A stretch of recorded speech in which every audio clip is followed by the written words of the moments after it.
चीज है। अब रोहिणी आएगी जो भी आपको बताएगी कि फ्री रिसोर्सेज क्या क्या अवेलेबल है जिसके थ्रू आप कर सकते हैं और स्कॉलरशिप्स कौन सी अवेलेबल है आप लोगों के। तो अभी आपको जो भी आपके ड्रीम्स हैं, जो भी आपको बड़े होकर बनना है, अगर आपको वो बनना है तो उसके लिए बहुत इंपॉर्टेंट है कि आप अच्छे मार्क्स लेकर आए।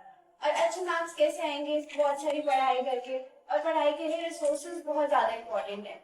तो आप लोग सब लोग फोन यूज करते हैं? करते हैं।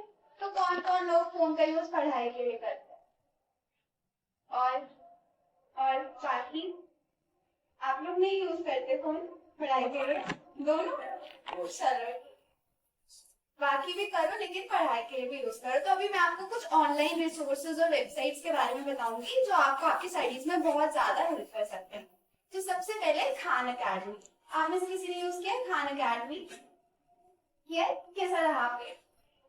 एक्चुअली मैंने एक दो बार करा तो अच्छा। हाँ, खान अकेडमी में ये है कि आपको बहुत सारे कोर्सेज से रिलेटेड आपको वीडियोस मिल जाएंगी। और वो ना आपका एक पर्सनलाइज्ड डैशबोर्ड बना के रखते हैं जिसमें आपका पूरा रहता है कि आपने कौन कौन सी वीडियो देखी एंड ये सब। तो इसलिए Khan academy is very nice. उसके अलावा there is NPTEL. NPTEL basically एक वेंचर है जो आईआईटी और आईआईएससी ने शुरू किया है। उन्होंने 22 कोर्सेज पे ना मोर देन 600 वीडियोस हैं एंड ये सारी की सारी वीडियोस फ्री हैं। तो आप इन सबको वीडियोस को एक्सेस करके आप मतलब बेसिकली हिस्ट्री से रिलेटेड ये वीडियोस हैं, नॉन मेडिकल की स्ट्रीम्स, कॉमर्स की स्ट्रीम्स, हर स्ट्रीम से रिलेटेड इसमें वीडियोस हैं एंड ये सब फ्री हैं। तो इन वीडियोस का यूज करके आप ये फ्री में ये सब कर। अब मेरी फ्रेंड भी आपको काटेंगी, इसमें इन सब के बारे में लिखा हुआ है ऑलरेडी इन वेबसाइट के बारे में। अब कितनी बार ऐसा होता है कि हम लोगों को बुक्स पढ़नी होती है लेकिन हम लोग हर बुक को नहीं खरीद सकते ना। तो इसलिए मैं आपको कुछ साइट के बारे में बताऊंगी जहाँ से आप फ्री में टेक्स्ट बुक एक्सेस कर सकते हो। तो एक है रिक्शा पोर्टल और दूसरा है ई पाठशाला पोर्टल। यहाँ से आपको एनसीईआरटी के जितनी भी टेक्स्ट बुक्स हैं वो सब फ्री में मिल जाएंगी। देन अब आप में से यहाँ पे कोई आईआईटी या नीट की तैयारी कर रहे हैं? आप तो देयर इज ना दिस वेबसाइट आईआईटी पार, यहाँ पे आईआईटी के टीचर्स की ही लेक्चर्स की ही वीडियोस मिल रही है फ्री में। तो आप उनको एक्सेस कर सकते हो। मैं आपको फिर से बता देती हूँ, इसका नाम है आईआईटी। और यू हैव उसमें नीट के भी टीचर्स की लेक्चर्स जो ऑलरेडी वहाँ पे प्रोफेसर हैं।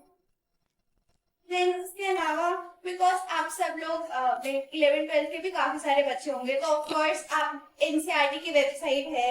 Then there is my CBSE की गाइड है जहाँ पे आपको बहुत सारे प्रैक्टिस टेस्ट, क्वेश्चन पेपर्स ये सब मिल जाते हैं। तो आप यूज करते हो ये मैंने भी अपने 12th में बहुत यूज किया था, ये बहुत काम का था, my CBSE guide.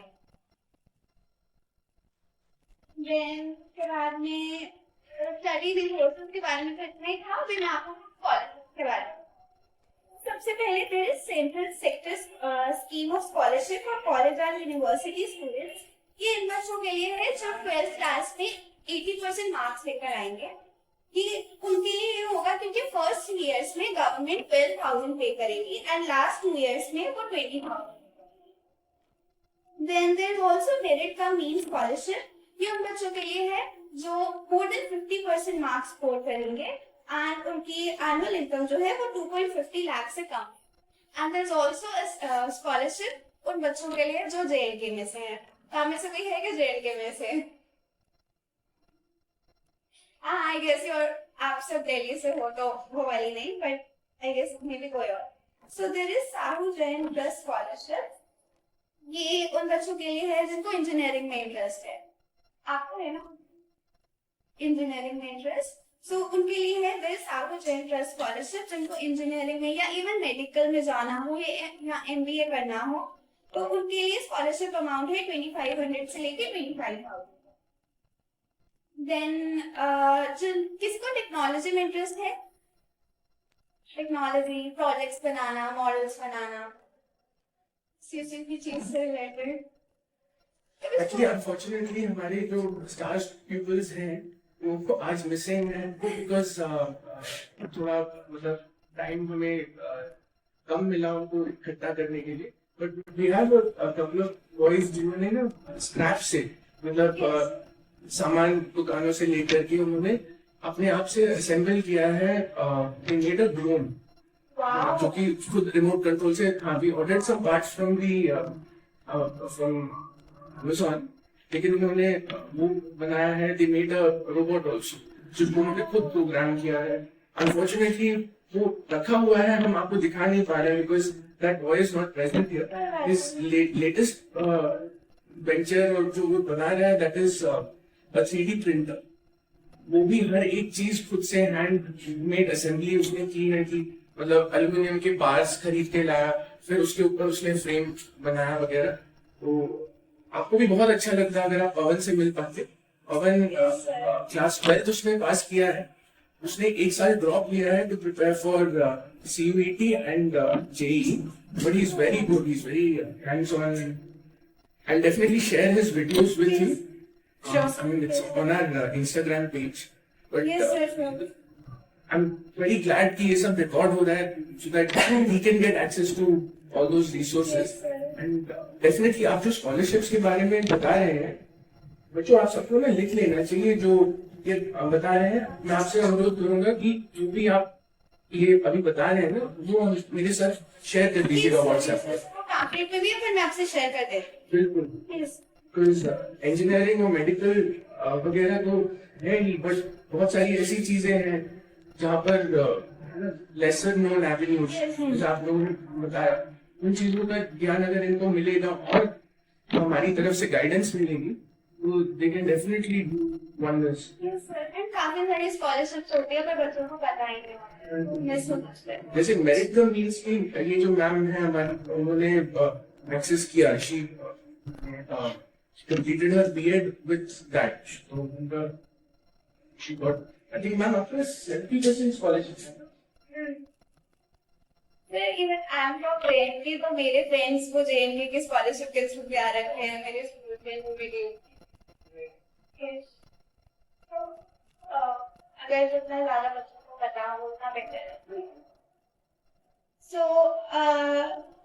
So since जिन बच्चों को टेक्नोलॉजी में इंटरेस्ट है उनके लिए there is APJ Abdul Kalam global skill scholarship. उसमें 3 कैटेगरीज होती है, उसके हिसाब से जो गवर्नमेंट जो है वो आपकी ट्यूशन फीस जो है वो पे करती है। 10% किसी के लिए, 10% किसी के लिए, 6% किसी के लिए, 3%। And there is kind scholarship for meritorious students. ये 9th से 12th क्लास के बच्चे इसके लिए एलिजिबल हैं। इसमें जो है आपका गवर्नमेंट जो है वो ऑलमोस्ट 18,000 पर ईयर पे करेगी और इसकी जो एक फॉर्म्स है वो खुलते हैं अगस्त और सितंबर में। ऐसा then there is CISR award for school children. ये उन बच्चों के लिए है जो बच्चे बहुत ज्यादा बिजनेस आइडियाज, क्रिएटिव आइडियाज और प्रोजेक्ट्स बनाते हैं, जैसे सर ने बताया पवन के बारे में। तो ये उनके लिए जो है उनके लिए स्कॉलरशिप भी है, प्लस साथ में उनको कैश प्राइज मिलता है 1 लाख का हर साल। इसके लिए एप्लीकेशन भरी जाती है जिसकी डेडलाइन अप्रैल तक होती है। Then there is Vidyadhan scholarship. ये उन बच्चों के लिए है जो अपनी 10th क्लास में 90% मार्क्स लेकर आए एटलीस्ट, और उनके लिए they are eligible for 2 lakh per year.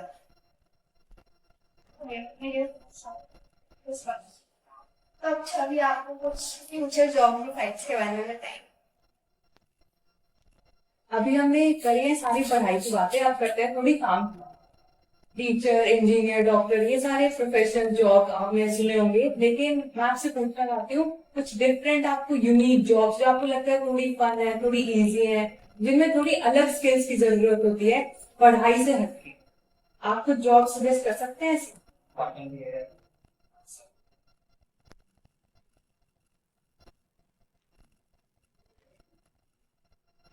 थोड़ी इंटरेस्टिंग सी जॉब जिसमें आपके अंदर अगर कोई पर्टिकुलर स्किल है तो आप वो काम कर सकते हैं। चलिए मैम, सबसे पहले हमारे पास एक लाइब्रेरियन है। एक लाइब्रेरियन का मेन काम आपको पता होगा, बुक्स ऑर्गेनाइज करना, जितना भी स्टडी मटेरियल है वो सब ऑर्गेनाइज करना, बुक्स जो चेकआउट हो रही है उनका रिकॉर्ड बनाना। इसके लिए बेसिकली आपको बहुत सारे पेशेंस और रिकॉर्ड्स मेंटेन करने की जरूरत है। दूसरा है एक interesting job, voice actor.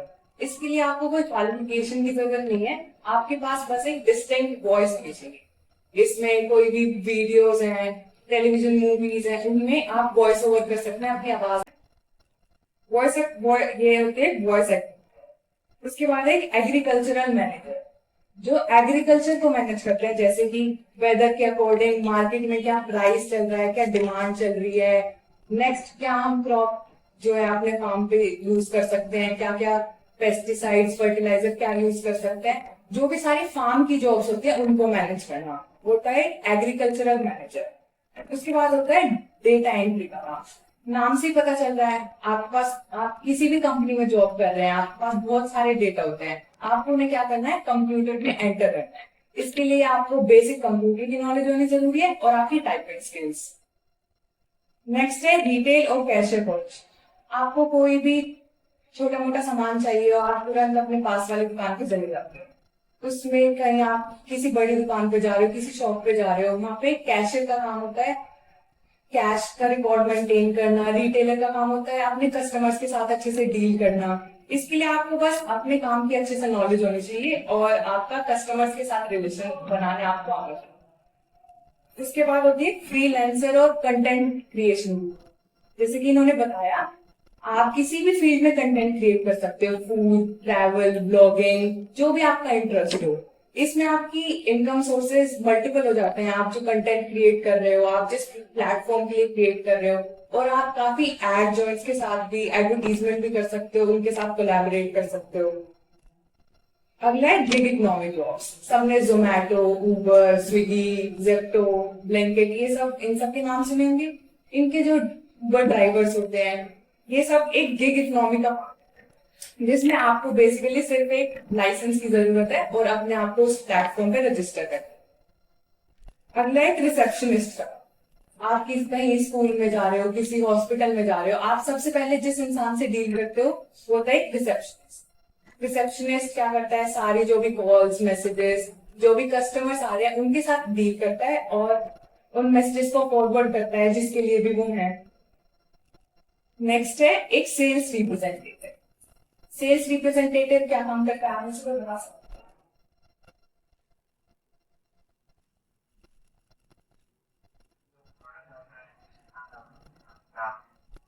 Exactly, जो भी आपका कस्टमर बेस है, आपको उनके साथ इंटरैक्ट करना है, अपने प्रोडक्ट सर्विसेज, आपको अपने प्रोडक्ट और सर्विसेज को सेल करना है, अपने कस्टमर को उसकी क्वालिटीज, फीचर सब कुछ बताना है ताकि सेल्स। सिंपल, सेल्स रिप्रेजेंटेटिव का काम होता है to sell goods and services. अगला है एक वीडियो एडिटर। अब वीडियो बना ली, जो भी कंटेंट क्रिएटर्स हैं, शॉर्ट फिल्म मेकर्स हैं, वो वीडियो बना लेते हैं। उसके बाद मेन काम रहता है एडिटिंग। अब अगर आपके पास एडिटिंग की स्किल है, आप अभी यूट्यूब पे भी काफी फ्री कोर्सेज अवेलेबल है जहाँ पे अगर आपको एडिटिंग में इंटरेस्ट है, आपको टेक वगैरह में इंटरेस्ट है, तो आप वहां से सीख के किसी फ्रीलांस कंटेंट क्रिएटर के लिए वीडियो एडिट कर सकते हो, जो एक काफी अच्छा इनकम सोर्स जनरेट कर रहा है आज की डेट में, एक वीडियो एडिटर। दूसरा है कस्टमर सर्विस रिप्रेजेंटेटिव।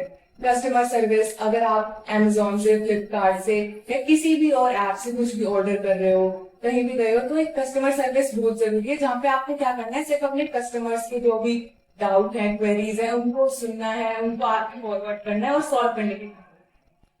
तो ये सारी थी डिफरेंट डिफरेंट जॉब्स जो आजकल इतनी ज्यादा प्रेवलेंट नहीं है, जो लोग ऐसा नहीं सोचते कि हम ये काम करेंगे, ये काम करेंगे। मोस्टली लोगों को स्कूल लाइफ में तो डॉक्टर, टीचर, इंजीनियर यही बनने के लिए सोचते हैं, लेकिन अगर आपके पास कोई डिफरेंट स्किल या इंटरेस्ट है तो आप इन सब में भी देख सकते हो।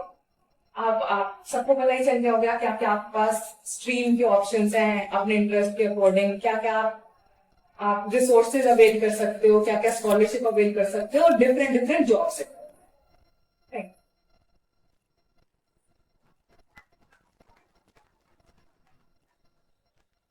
कोई क्वेश्चन है तो आप पूछ सकते हो कि कुछ पर्टिकुलर आपको पूछना हो, जिसका भी मतलब आपको कुछ डाउट हो या फिर। माने मैम, आपसे मैं अनुरोध करूंगा, आप अपना परिचय बताइए। आप शायद लेडी श्री राम कॉलेज से हैं। Yes. थोड़ा दिल्ली यूनिवर्सिटी क्या है, लेडी श्री राम कॉलेज की क्या रैंकिंग है, वो आप थोड़ा मैम से सुनिए। भारत में बहुत सारे कॉलेजेस हैं, है ना, जो सबसे कठिन कॉलेज जहाँ पर एंट्री सबसे मुश्किल होती है, उन चंद कॉलेजेस में से लेडी श्री राम कॉलेज एक। आप अपना बताइए, किस तरह से आपने 12वीं में क्या किया? आप सीयूईटी के माध्यम से गए थे? Yes sir. तो बेसिकली मैं अपनी जर्नी अगर बताऊं तो मैंने 11th-12th में कॉमर्स विद मैथ्स करा था। तो मेरे पास सब्जेक्ट्स थे accounts, maths, economics, accounts, maths, economics, business studies और डांस था मेरे पास। ये 5 सब्जेक्ट्स थे। तो बेसिकली हमारे टाइम पे सीयूईटी फर्स्ट टाइम आया था, तो हमें भी इतनी नॉलेज नहीं थी। तो बहुत मतलब ऐसे ऐसे नहीं था कि हमें भी पूरी नॉलेज है सीयूईटी के बारे में। बट ऑनलाइन जैसे रिसोर्सेज अगर डीयू के लिए आपको चाहिए तो एक गोकुल छाबड़ा करके यूट्यूब पे, सो ही इज दी पर्सन जो मतलब आपको टाइम टू टाइम गाइड करेगा। उनका टेलीग्राम चैनल भी है। तो आई थिंक वो एक अच्छा रिसोर्स हो सकता है डीयू के लिए, जो मैंने भी रेफर करा था अपने टाइम के लिए। एंड उसके बाद मैं अभी इंग्लिश ऑनर्स कर रही हूँ लेडी श्री राम में, बिकॉज इंग्लिश में इंटरेस्ट था। एंड इट्स लाइक कि ऐसा नहीं कि इंग्लिश आपको बाउंड कर देता है कि फॉर एग्जाम्पल अगर बीकॉम करना है तो बीकॉम में कुछ करना है, इंग्लिश के बाद आप यूपीएससी भी कर सकते हैं, इंग्लिश के बाद एमबीए करनी है वो भी ऑप्शन है। तो ऐसा नहीं कि फील्ड रिस्ट्रिक्ट हो गए हैं आपके पास। तो मैंने वो सोच के इंग्लिश ऑनर्स अपने लिए चूज करा था। एंड सीयूईटी में बेसिकली आपको वही चीज टेस्ट में देनी होती है जो आपने 12th के एग्जाम के लिए पढ़ी है। तो अगर आप अपना 12th एग्जाम अच्छे से पढ़ लोगे तो सीयूईटी आपके लिए इतना डिफिकल्ट नहीं होगा। सिर्फ एक उसमें एक सेक्शन होता है, जैसे पहले डीयू जैट होता था जो शहीद सुखदेव में बीएमएस बीबीएसआई के लिए होता था, उसके लिए एक स्पेशल सेक्शन सीयूईटी में है जो कि लॉजिकल रीजनिंग पे है, क्वांटिटेटिव एबिलिटी पे है। So in fact IP math is also a good option, 5 year integrated MBA. तो अगर किसी को एमबीए करनी है तो आईपी मैथ काफी कॉलेजेस हैं, IIM जम्मू, IIM रांची है, IIM इंदौर है, IIM रोहतक है, काफी IIMs हैं। अभी शायद से IIM बैंगलोर भी सोच रहा है वो इम्प्लीमेंट करने का, which will be a very good option. अगर 5 ईयर इंटीग्रेटेड प्रोग्राम में यू कैन एनरोल योरसेल्फ। तो अगर किसी को एमबीए करना है तो one way entry to IIM है, which is very nice. And उसके अलावा सीयूईटी के थ्रू तो आपका डीयू तो कवर होता ही होता है, उसके अलावा बहुत सारे अब यूनिवर्सिटीज ने उसको रिकॉग्नाइज करना स्टार्ट कर दिया है। तो सीयूईटी आपके लिए बहुत ऑप्शंस खोल देता है। जैसे आईपी इंद्रप्रस्थ यूनिवर्सिटी भी अब सीयूईटी लेती है और इलाहाबाद आई थिंक यूनिवर्सिटी भी लेती है, शायद मतलब बहुत यूनिवर्सिटीज लेती हैं, जामिया भी जामिया भी लेती है। इंडिया की जितनी भी सेंट्रल यूनिवर्सिटीज हैं, उस्मानिया से लेकर JNK से लेकर असम यूनिवर्सिटी, सारे रास्ते आप उनके लिए खुल जाते हैं। तो सीयूईटी की अहमियत को ना आप बहुत सीरियसली लीजिए और उसमें देखिए एक कंपल्सरी एक लैंग्वेज लेना ही है। इसलिए मैं जोर दे करके आप लोगों को बुला रहा हूँ कि आप जिन लोगों ने अंग्रेजी ली है ज्यादातर, क्योंकि हमारे जो बच्चे हैं हम हिंदी माध्यम के परिवेश से हैं तो अंग्रेजी थोड़ा कठिन लगता है और सीयूईटी में ज्यादातर बच्चे छट जाते हैं अंग्रेजी के कारण, तो हमारी वो समस्या है। तो अगर आपको है ना, जो आप लोग 9th और 10th में हो, हिंदी लेने में कोई बुराई नहीं है। सीयूईटी में हिंदी अंग्रेजी दोनों में से आपको कोई एक विकल्प चुनना है। जो आप अच्छा कर पाए वो आपको डिफाइन नहीं, मतलब वो आपको ऐसे नहीं करेगा कि इंग्लिश है तो आपको ज्यादा मार्क्स देंगे, हिंदी है तो कम मार्क्स देंगे, ऐसा कुछ नहीं है। आपको बस ये देखना आपको अपना स्कोर कैसे इंक्रीज करना है। तो आप हिंदी में भी पॉलिटिकल साइंस कर सकते हो, कई कॉलेजेस में हिंदी में अलग से पॉलिटिकल साइंस पढ़ाते हैं, ऐसा नहीं है कि आप इंग्लिश में कर सकते हो आप। तो वो भी एक मीडियम है कि अगर आपको हिंदी में कंफर्टेबल है तो आप हिंदी के थ्रू अपने सब्जेक्ट्स आगे कर सकते हैं। एंड इनफैक्ट अगर आपको इंग्लिश इंप्रूव भी करनी है, आई वुड सजेस्ट कि आप नॉवेल्स पढ़ो, जितनी पढ़ सकते हो। थोड़ा मेहनत लगेगा, एक छोटी इजी नॉवेल से स्टार्ट करके देखो, मे बी इंटरेस्ट बढ़ जाएंगे। तो हिंदू के एडिटोरियल्स, किसी भी न्यूज़पेपर के एडिटोरियल्स पढ़ो आप। इन शॉर्ट्स पे जो इतनी ऐप है, इन शॉर्ट्स आप सारे डाउनलोड कर सकते हैं, उसपे छोटी छोटी न्यूज आ जाती है, तो वो आपको अवेयर भी रखेंगे कि क्या चल रहा है। एंड मतलब एक अवेयरनेस इज ऑल्सो थिंग। अगर आप आईपी मैट दे रहे हो तो उसके लिए इंटरव्यू होगा एंड वो जनरल अवेयरनेस ही मैटर करेगी आपकी एंड, तो आप वो भी कर सकते हो। इनफैक्ट कई एंट्रेंसेस में जीके भी पूछी जाती है, तो उसके लिए भी आप उसके थ्रू प्रिपेयर कर सकते हो। न्यूज़पेपर बेस्ट सोर्स है आपकी रीडिंग भी इम्प्रूव करने का और आपको अवेयरनेस भी बढ़ाने का। और मैंने तो अपने लिए यही प्रिपेयर किया कि मैंने अपना 12th अच्छे से दिया था, तो उसके कारण सीयूईटी मैंने लास्ट में कुछ दिनों में प्रिपेयर करा था एंड मतलब अच्छे से हो गया था वो। तो आई वुड से कि अपना बोर्ड्स के लिए अच्छे से प्रिपेयर करो, ऐसा नहीं कि बोर्ड्स छोड़ देंगे कि सीयूईटी है। एट दी एंड 12th की परसेंटेज भी मैटर करेगी आप लोगों की।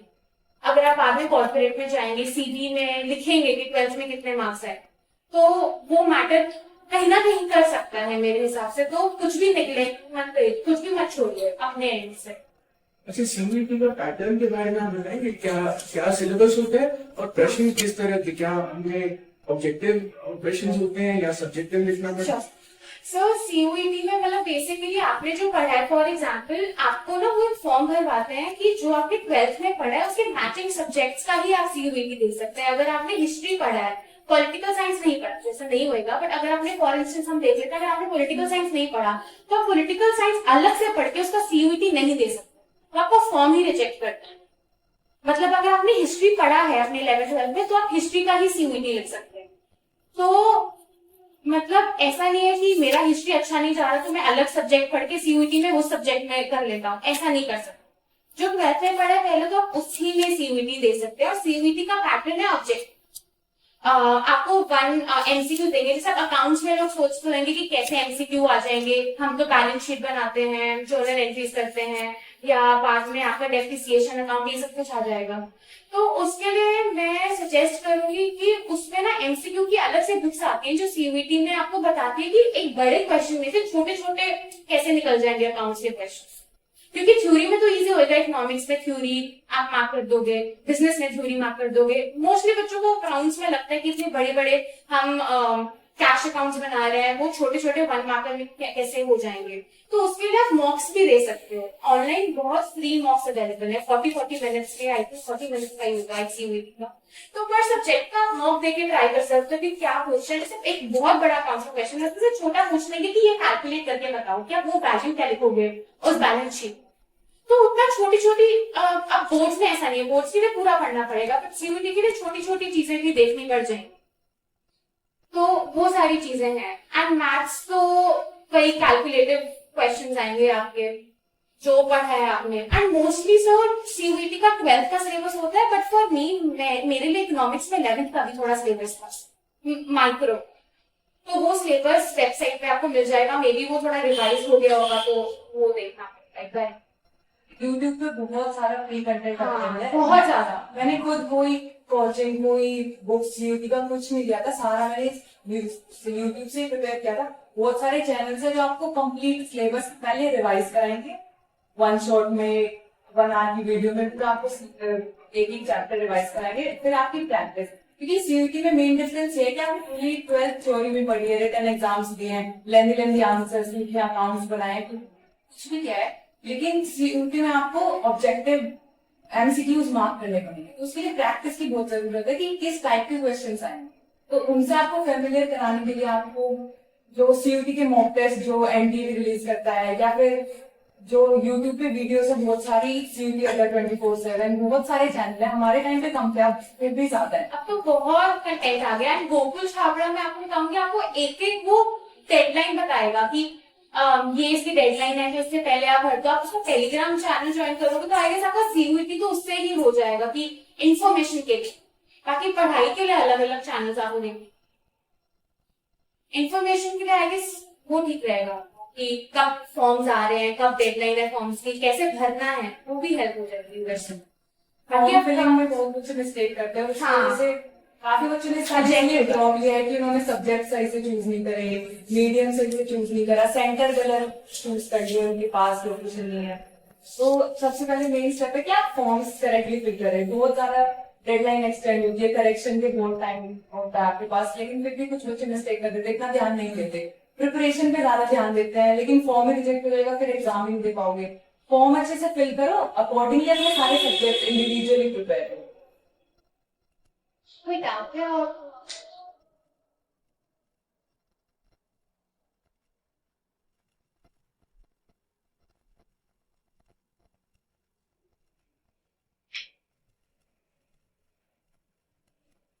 ये बहुत बड़ा सवाल है आप लोगों का सभी का। मेरी श्री राम बहुत ही अच्छा कॉलेज है। दिल्ली यूनिवर्सिटी में कुछ कॉलेजेस होते हैं जिनमें सेंट स्टीफेंस आता है, श्री राम कॉलेज आता है और LSR lady Shri Ram college आता है। आपने भी जो सीनियर्स यहाँ से गए हैं, कुछ हमारे बच्चे ऐसे दीपक नई दिशा से था, उसने उसका डीन में हुआ है, इतने अच्छे कॉलेज मेहनत भी करनी पड़ती है और जैसा बोल रहे हैं ना फॉर्म वगैरह बहुत अच्छे से carefully fill करना है। एंड जो मॉक्स आप देंगे वो कंप्यूटर पे ही दीजिएगा, उससे आपको वो भी आदत हो जाएगी, क्योंकि वहां पे जाके आपको कंप्यूटर पे मतलब हमारे टाइम पे CBT CUT पूरा लैपटॉप कंप्यूटर्स पे होता है, लेकिन आपके टाइम पे सब्जेक्ट वाइज हो गया कि कुछ सब्जेक्ट्स हैं जिनका कंप्यूटर पे होता है और कुछ सब्जेक्ट, मोस्टली सब्जेक्ट्स का ऑनलाइन पे हो गया, तो उसमें आपको इतनी दिक्कत नहीं आएगी क्योंकि पहले तो सर्कल ही फिल करना है। पेपर बेस्ड की आपका एग्जाम होगा, पर उसको भी केयरफुली फिल करना है। बार बार अगर आप चेंज करोगे, सर्कल सही से फिल नहीं करोगे तो वो भी रिकॉग्नाइज नहीं होएगा आपका।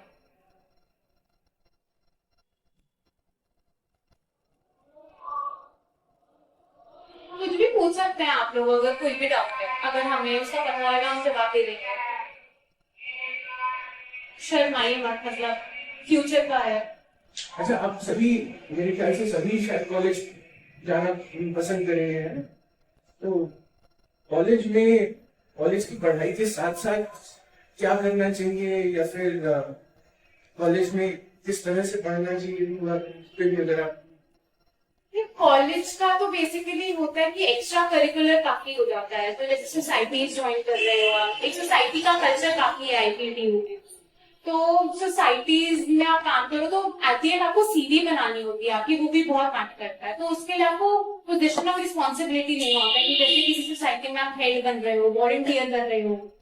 तो जैसे गर्ल भी जो हमारा है ऑर्गेनाइजेशन, ये भी मतलब बेसिकली एक क्लब ही है जो हेल्प करता है सबको एजुकेट करने में एंड सबको नॉलेज प्रोवाइड करने में। तो ये भी एक सेंस ऑफ वही है कि हम एक्स्ट्रा करिकुलर कर रहे हैं, तो ये सब कुछ भी है। और पढ़ाई मुझे लगता है कॉलेज में मैनेज हो जाती है, अगर आप ज्यादा देखें लास्ट के 2 मंथ्स में भी नहीं, 1 महीने में अगर हम वो हो जाता है। तो बट कॉलेज में मैं ये सजेस्ट करूंगी कि सिर्फ पढ़ाई पे फोकस मत रखना, बाकी चीजें एक्सप्लोर करें, वो एक मैटर करेगा। कॉलेज में हाँ, कॉलेज में ज्यादा पढ़ने में स्कूल में पढ़ाई तो देखो आपकी बढ़ेगी ही कॉलेज में जाके, ऐसा नहीं है कि कुछ आप ऐसा इजी पढ़ रहे हो, बट एक वो हो जाता है कि आपको पता है आप पढ़ लोगे लास्ट मिनट। जो बच्चे नहीं पढ़ पाते कई बच्चे डेली भी पढ़ते हैं, ऐसा नहीं है जो टीचर ने पढ़ाया वो जाके घर पे अपना पढ़ ले, ऐसे भी होता है। आपका इंटरेस्ट, हाँ। आपको आपके सब्जेक्ट में इतना इंटरेस्ट है, आपको करिकुलर करना ही है, आपको अपनी बुक्स पढ़ने में मजा आ रहा है, आप उससे ही खुश हो। उस बच्चे थे जिनको सब्जेक्ट में इतना इंटरेस्ट नहीं होता, उनको सोसाइटीज में भाग के इंटरेस्ट में ये बाकी सारे कामों में ज्यादा इंटरेस्ट होता है। तो कॉलेज आपको दोनों ऑप्शन प्रोवाइड करता है, आप कुछ भी कर सकते हो। ऐसा भी नहीं है कि आप बिल्कुल नहीं करोगे फिर भी पास हो जाओगे, थोड़ा बहुत पढ़ना तो पड़ेगा, ऐसा नहीं, क्योंकि ऐसा नहीं है कि कॉलेज ही आपका एंड गोल है ना, शायद आपको उसके आगे भी करना है कुछ, तो वो लीनियंट होके तो मेरे हिसाब से थोड़ा नहीं चलेगा। तो कंपटीशन होता है हर एक कॉलेज, कहीं पे भी जाओ हर जगह कंपटीशन होगा आपको, बट ये कि आप अपने आप को कैसे इम्प्रूव करोगे उस सिनेरियो।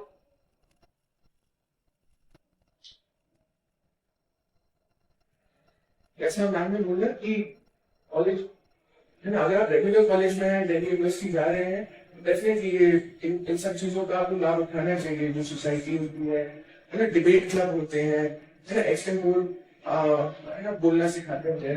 लेकिन अगर आप नहीं जा रहे रेगुलर कॉलेज, तो जैसे हमारे केस में काफी बच्चे हैं जिनको डायरेक्टली SOL के थ्रू नहीं, मतलब उनके ऊपर बाध्यता होती है कि कमाना भी है साथ में। अच्छा,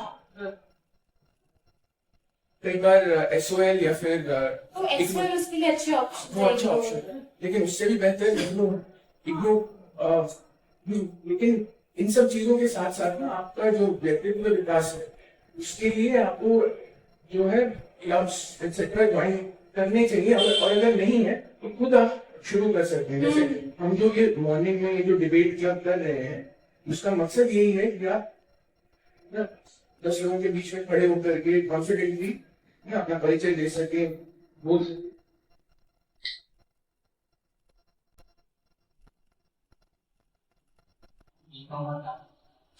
बीकॉम के बाद मैंने देखा है ड्यू में काफी लोग बीकॉम के साथ साथ भी सीए कर रहे होते हैं। सीए अच्छा ऑप्शन है, सीएस अच्छा ऑप्शन है, कंपनी सेक्रेटरी, चार्टर्ड अकाउंटेंट। उसके लिए तो आप मतलब बच्चे 12th के बाद ही रजिस्टर करके भी पढ़ना स्टार्ट कर देते हैं। हाँ, आपकी मर्जी है, कोई कंपल्शन नहीं है। आपको बनना है तो आप कर सकते हैं, नहीं तो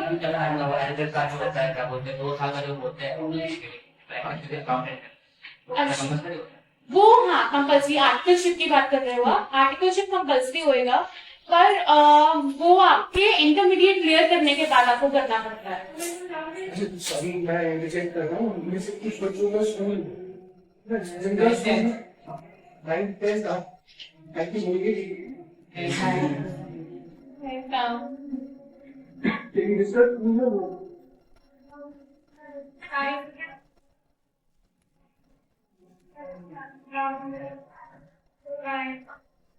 ठीक है।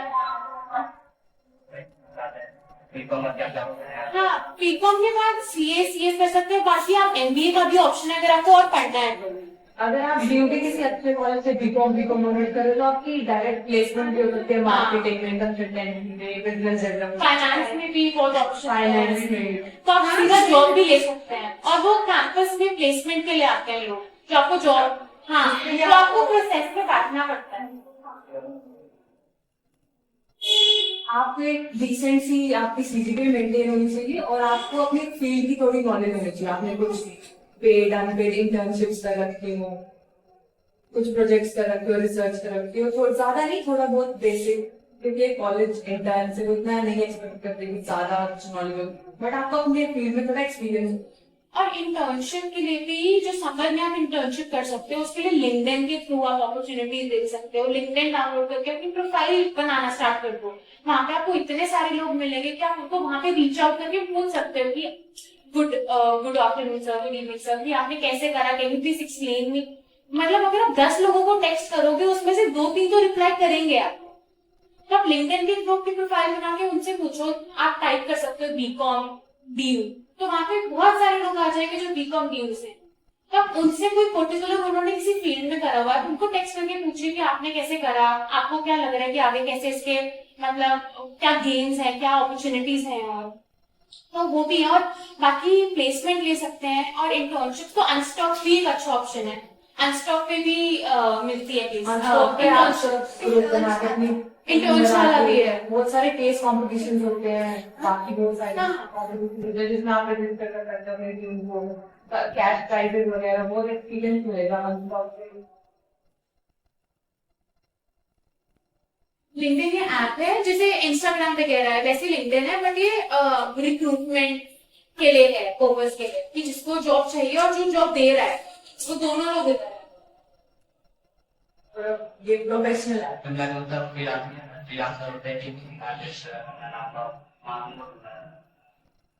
फ्रीलांसर कैसे, किस चीज में? मतलब कोई फ्रीलांसर वीडियो एडिटर है, हाँ। रजिस्टर करता है, तो वो जो जॉब कंपनी का उसको हायर करती है। ऐसे ही। वैसा है। इंटर्नशिप का भी ऐसा होता है, बहुत सारी आपको इंटर्नशिप की अपॉर्चुनिटीज मिलती है, आप अपनी प्रेफरेंसेस भी वहाँ सॉल्व कर सकते हो और अप्लाई कर सकते हो। अगर आपकी एलिजिबिलिटी होगी वहाँ पे तो आपको वो खुद टेक्स्ट करेंगे फर्दर प्रोसेस के लिए, इंटरव्यू के लिए, कोई असाइनमेंट के लिए। बहुत अच्छा है फाइबर में इंटरनेशनली आपको वो ऑप्शन मिलता है, कम से कम $5 का तो आप लोग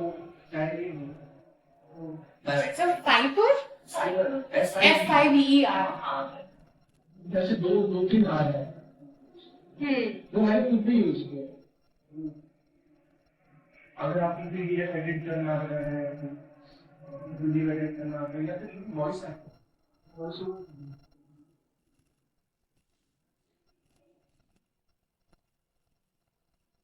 और कोई इंटरेस्ट है तो बहुत अनलिमिटेड चीजें, ऐसा नहीं है कि कुछ नहीं समझ आएगा या कुछ, मतलब आई फील कि अगर कोई एक भी स्किल है ना, उसके अंदर ही इतनी सारी जॉब मार्केट अवेलेबल है, तो वो प्रॉब्लम नहीं आएगी। एंड आप जॉब करने के बाद भी MBA करने का सोच सकते हैं।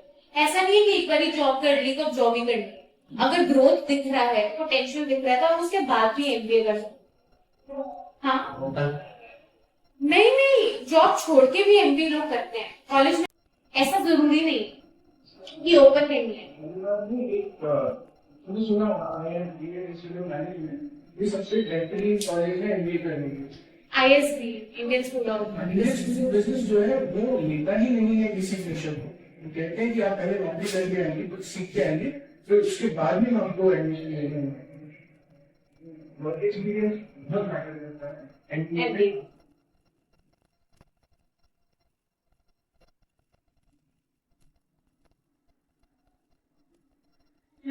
मेरे को डाउट नहीं है, मैं doubt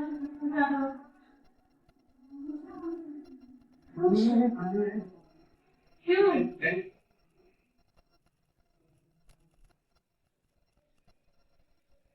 So most of these kids have been with me. I've been teaching them for 8 years. Oh. So most of them have been with me for a very long time. Nasim, that boy over there, he's a contemporary. He gave the CET, didn't get a good result because of English. Oh. And now he's preparing for CA. He's given the first leg of exams. Did moderately well. So I make sure that students who are learning that they also end up being able to teach. So Nazim teaches accountancy and economics. Most of our teachers are either former students of mine or joined me from other NGOs. कुछ भी आपको हो, आपको क्या करना है? आप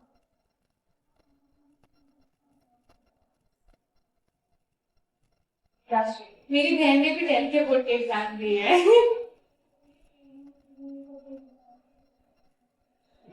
सोचो पर क्या करने का मन है?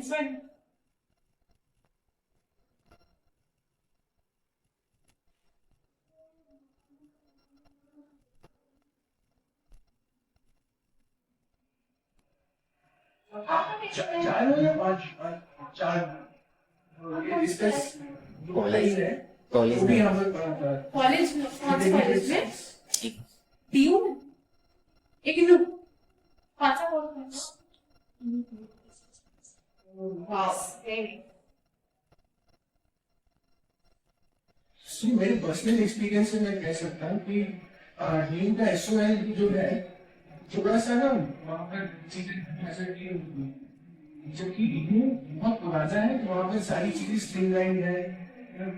आपने असाइनमेंट जमा किया है तो वो चेक होगा, लेकिन SOL से वो प्रेशर नहीं है। वहाँ पर कभी एग्जाम होता है, कभी नहीं होता, तो इसलिए मैं कहता हूँ कि इग्नू बेटर है।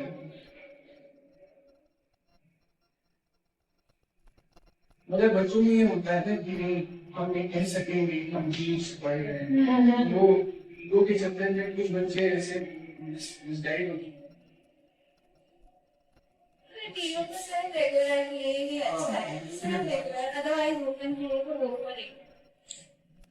हमारे प्रधानमंत्री जी DU के SOL से पढ़े हुए हैं और उनकी डिग्री पे बहुत बड़ा सराहनीय निशान है। ऐसे बट आप ऐसे मत सोचना कि भाई ने ये लिया स्ट्रीम तो ये ले लूंगी, मतलब वो ना आप खुद सोचो कि आपको क्या बनना है। जरूरी नहीं है कि जो फैमिली में चलता आ रहा है आप ही वही लो। मतलब अगर लेना है तो बहुत अच्छी बात है, अगर कुछ और करने का मन है तो वो भी सोचो।